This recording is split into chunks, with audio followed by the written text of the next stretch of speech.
అందరికీ నమస్కారం. ఇప్పుడు రీసర్వే అనేది పెట్టడానికి ముఖ్య ఉద్దేశం ఏంటంటే, మనకు కోర్టులో ఉన్నటువంటి కేసుల్లో 80% కేసులన్నీ కూడా భూమికి సంబంధించినటువంటి కేసులు.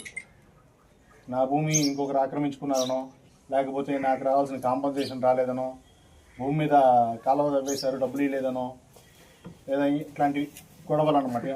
నా భూమి ఇంకొకరి ఆధీనంలో ఉంది, ఆక్రమించుకున్నారని, నా గట్లు జరుపుకుంటున్నారని, నా గణం లాగేశారని చెప్పి ఇట్లాంటి గొడవలు ఉన్నాయి.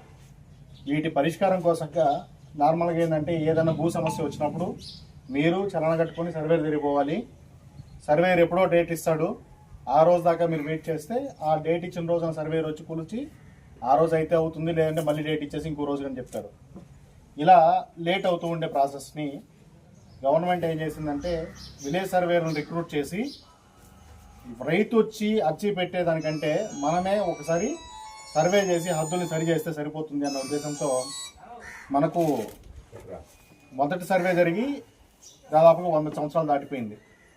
తర్వాత ఈ ఇనాం భూములు లేదా సోస్త్రికం విలేజ్ని మళ్ళీ గవర్నమెంట్ వచ్చి ఇనాముల్ని అలాగే ఎస్టేట్లని అబాలిష్ చేసిన తర్వాత ఒకసారి సర్వే చేసి ఫేర్ డంగల్ని తయారు చేశారు. అది కూడా దాదాపు 75-78లో జరిగాయి.